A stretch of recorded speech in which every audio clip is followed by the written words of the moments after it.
अस्सलाम वालेकुम नाज़रीन, मैं Asad Abbas Bhatt advocate high court आपकी खिदमत में हाजिर हूँ एक नई कानूनी डिस्कशन के साथ। नाज़रीन, 9 मई के वाक़यात को लेकर एक बहस जो है वो गर्मा गर्म चल रही है कि जनाब क्या ये ज़रूरी है कि जो लोग पकड़े गए हैं उनका ट्रायल जो है वो मिलिट्री कोर्ट में चलाया जाए इंस्टेड ऑफ कि उसका ऑर्डनरी कोर्ट में चलाया जाए। ये मिलिट्री कोर्ट होते क्या हैं, इनके पीछे जो हमारा कानून है वो क्या है। हालिया एक पटिशन फ़ाइल की है पीटीआई ने ऑनरेबल सुप्रीम कोर्ट के सामने 245 आर्टिकल को लेकर हमारा जो आइन का है वो क्या चीज़ है।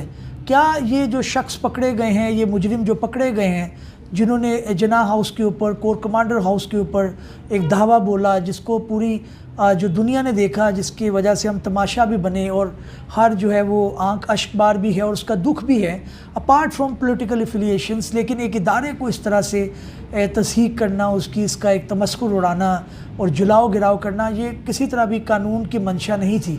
इसके लिए कौन कसूरवार है कौन नहीं है ये तो अदालतें फैसला करेंगी। लेकिन कानूनी जो डिस्कशन है कि मिलिट्री कोर्ट क्या हैं और इनके पीछे कानून क्या है, क्या ये पॉसिबल है कि इनके ट्रायल एक सिविलियन का उसमें चलाया जा सके, इन सारे पॉइंट्स को हमने डिस्कस करना है।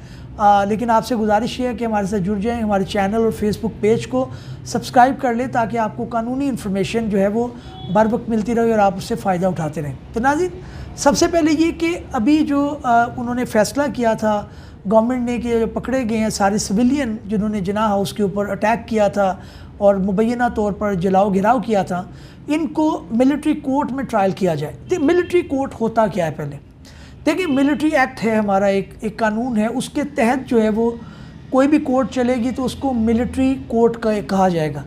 अब सवाल यह है कि क्या उसके अंदर कोई फ़ौजी जो है वो अफसर बैठे होंगे। देखिए ये पॉसिबल भी है और ये पॉसिबल नहीं भी है। आम जो हमारे जज साहिबान हैं उनको भी वहाँ पे बिठाया जा सकता है, लेकिन कानून जिसके तहत ये चलेगा जो अभी मुबैना तौर पर कहा जा रहा है वो आपका मिलिट्री एक्ट है। उसके अंदर सज़ाएँ मुख्तलिफ हैं, उसके अंदर जो कानून है उसकी उड़ान जो है उसका जो आगे बढ़ना है, उसका जो आगे प्रोसीड होना है वो मुख्तलिफ है। उसके अंदर सज़ाएँ करीबी हैं, एविडेंस भी उसके अंदर जो है वो एक इस तरह का चाहिए जो बड़ा स्ट्रॉन्ग होना चाहिए।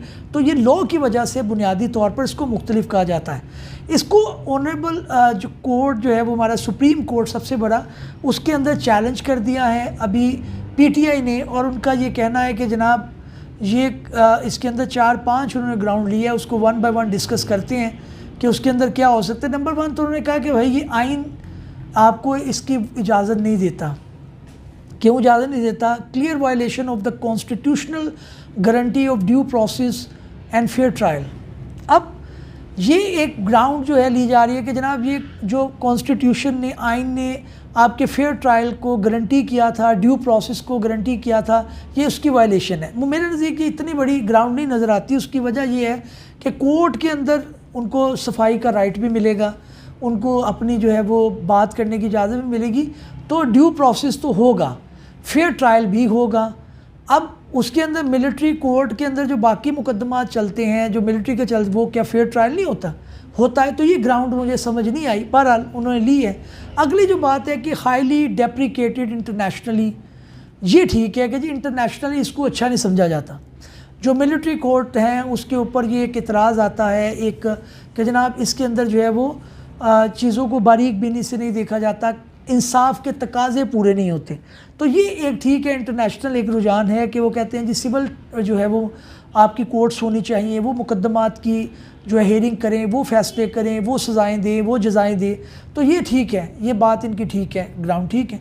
आगे violation of Pakistani obligation under international, हाँ ये एक चीज़ उन्होंने कही है कि जनाब इंटरनेशनल एक कोवेनेंट है on civil and political rights के ऊपर, उसका पाकिस्तान सिग्नेटरी भी है, उसके तहत जो है ये अदालतें नहीं बन सकती, मिलिट्री कोर्ट के तहत जो है वो ट्रायल नहीं चलाया जा सकता। ये एक सिग्नेटरी हैं, जाहिर है इसके अंदर भी बारीक बीनी देखनी पड़ेगी क्योंकि आपके मुल्क के अंदर ऐसा वाक़या हुआ नहीं है। एक ऐसा वाक़या है जिसको आप कंडेम सब लोगों ने किया और जो है उसको मुनासिब लगता है कि आप इसके बात करें क्योंकि ये मुल्क के इदारे की बात थी। اپارٹ فرام اندر ڈسکشن کہ اس کے اندر کون غلط ہے کون ٹھیک، یہ ہونا نہیں چاہیے تھا. آپ پروٹیسٹ کرتے، سڑکوں پہ کرتے، آپ اسمبلی ہال کے آگے کرتے، آپ کسی سول ادارے کے آگے کرتے، ملٹری کے گیٹ کے آگے، کور کمانڈر کے گھر کے باہر، پھر آگ، پھر جلا دینا، پھر اندر گھس جانا. بہرحال یہ خلاف قانون بات تھی. اس کی سزا جو لوگ اس کے مرتکب ہیں ان کو ضرور ملنی چاہیے. آگے ہے جی، سپریم کورٹ نے بھی اس معاملے میں ڈیسیژن دیے ہیں کہ ملٹری کورٹ نہیں ہونے چاہیے. یہ بھی ٹھیک بات ہے، اس کے اندر فیصلے آ چکے ہیں، یہ بھی ان کی گراؤنڈ ٹھیک ہے. ایون وہ کہہ رہے ہیں کہ جی اس کے علاوہ جو ہے وہ لمیٹڈ ٹائم کے لیے کیا گیا تھا. پہلے جو ٹرائل کورٹ تھی ملٹری کورٹ کی، وہ بھی آئینی ترامیم اس کے اندر آئیں تو پھر ان کو الاؤ کیا گیا. تو یہ بات ٹھیک ہے کہ آئینی ترمیم ریکوائرڈ ہونی چاہیے، اس کے علاوہ یہ پاسبل نہیں ہو سکے گا. پھر اگلی بات یہ کہی جا رہی ہے کہ یہ جب بھی الاؤ اس کو کیا گیا وہ ایک ایکسٹرا آرڈنری حالات کے اندر کیا گیا کہ جناب اس کے اندر ٹیررسٹ انوالو ہیں، ایسے لوگ انوالو ہیں جو ہارڈ کور ٹیررسٹ ہیں، جو اسٹیبلش ٹیررسٹ ہیں. تو وہ بات ٹھیک ہے، اس کے اندر ایسا ہی ہوا کہ پہلے جب بھی ملٹری کورٹ ہوئی تو یہ بھی ان کی گراؤنڈ ٹھیک ہے. آگے political worker are not the part of any terrorist organization.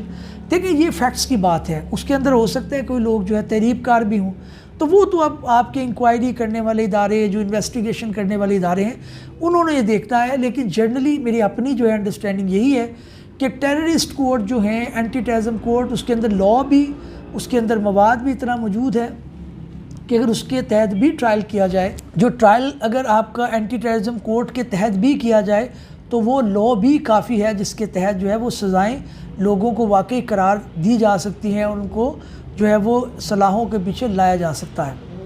ناظرین، کورٹ جو ہے وہ اس جو پروویژن کو انووک کیا ہے وہ بھی میں آپ کو بتاتا چلوں. وہ 245 آرٹیکل ہے ہمارا جو آئین کا، اس کے تحت جو ہے وہ یہ فیڈرل گورنمنٹ کر سکتی ہے اور کسی بھی آرم فورس کو ڈائریکشن کر سکتی ہے کہ جناب آپ آئیں کسی ایگریشن کو ڈیل کرنے کے لیے، کسی دوسرے معاملے کو.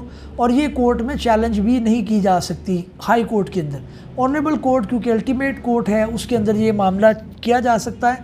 دوسرا اس کلوز کے اندر سبجیکٹ ٹو لا ہے، تو اس چیز کے اندر آپ اس کو چیلنج کر سکتے ہیں. امید ہے کہ کورٹ اس کے اندر کوئی ایک سینسیبل فیصلہ کرے گی جس کے اندر انصاف بھی ہو پائے گا اور جو بے گناہ لوگ ہیں وہ بھی بچ پائیں گے. تفتیش میرٹ پہ ہوگی، کوئی پولیٹیکل جو ہے وہ وکٹمائزیشن نہیں ہوگی. ناظرین، اس امید کے ساتھ کہ ہماری یہ ڈسکشن آپ کو پسند آئی ہوگی، کسی بھی نئے ویلاگ میں کسی نئی قانونی یا سیاسی انفارمیشن کے ساتھ آپ کی خدمت میں حاضر ہوں گے. لیکن سبسکرائب کرنا مت بھولیے گا.